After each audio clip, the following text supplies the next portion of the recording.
السلام عليكم ورحمة الله وبركاته. ازيكم حبايبي؟ عاملين ايه؟ يا رب تكونوا بخير. معلش انا مش بعمل فيديوهات كتير عشان بس تعبانة، عندي برد. آه الحساسية تعبانة شوية، بيجي الشتاء تلاقوني كده. ادعوا لي ربنا يشفيني. المهم، بصوا يا جماعة، النهاردة بصوا الوصفة النهاردة هنعمل مع بعض لفت مخلل. هو طبعا لما بيطلع انا ما يعني على طول تلاقيني بعمله على طول عشان بنحبه، وجوزي بالاخص بيحبه قوي في الموسم بتاعه ده. بصوا، ده حوالي 2 كيلو لفت، انا منضفاه ومقطعاه. تمام. عندي هنا دي بنجرايه مغسوله متقشره ومغسوله ومتقطعه. 3 معالق ملح. تمام.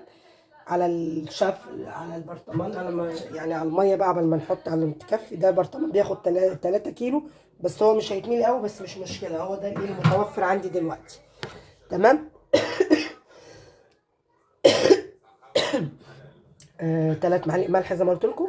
وعندي معلقه سكر هنا اهي. السكر ده بيساعد على القرمشه وبيحافظ عليه. وعندي اقل من ربع كوبايه خل، شايفين؟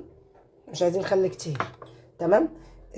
انا عندي هنا الليفت بتاعي زي ما انتم شايفين كده اهو. بصوا، مغسول وزي الفل. هنعمل ايه بقى؟ همسكه بس. بصوا كده يا جماعه، مغسول ومنقوع كذا مره. بصوا نضيف زي الفل ازاي. تمام. احنا هنعبيه وايه، وهرجع بقى هوريكم هنعمل ايه في بصوا هنعبي كده مع بعض اللفت بتاعنا. بصوا كده هنعبي مع بعض اللفت بتاعي اهو زي ما انتم شايفين كده. التقطيعه دي حلوه. وبعدين مهما عمل جبنا لفت من بره متخلل جاهز بيجي مع المخلل، بيبقى ابيض كده ومكلح، عمره ما بيبقى زي ما بتعملي في البيت. هكمل الباقي وارجع لكم. بصوا يا جماعه، احنا عبينا اللفت بتاعنا. انا قلت لكم طبعا البرطمان ده كبير، 3 كيلو، بياخد 3 وشويه. انا هفضي بقى الحاجات دي في الخلاط وهنزود الميه، هوريكم دلوقتي. بصوا كده يا جماعه، انا حطينا هنا اهو معانا في الشفشق بتاعي. حطيت البنجرايه، حطيت 3 معالق الملح، معلقه السكر. طبعا قلت لكم السكر كماده حافظه وبيحافظ على القرمشه.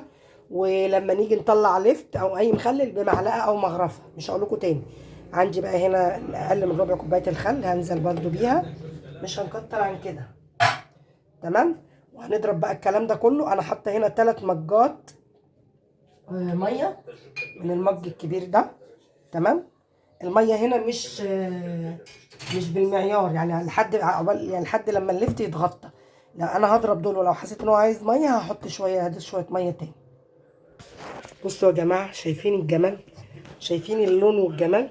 هننزل بقى كده عندي هنا اهو على الخليط بتاعنا اهو. تمام كده. احنا هنعوز شويه كمان، هزود شويه ميه بقى بس في الشفشق، وعليها ايه، نص معلقه ملح. بصوا كده يا جماعه، الميه انا حطيت حوالي كمان 3 مجات ميه تاني، يعني انا كنت حاطه 3 وادي 3. لازم الميه تبقى مغطيه اللفت كده زي ما انتم شايفين، عشان اللي على الوش ما يبصش.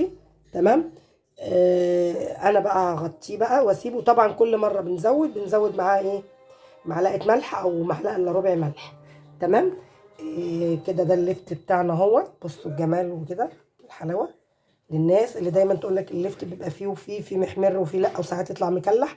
فاحنا للفكره ديت انا كنت جربتها قبل كده، فجربوها معايا ان شاء الله تعجبكم. وده كان الفيديو بتاعي النهارده، تخليل اللفت بتاعنا.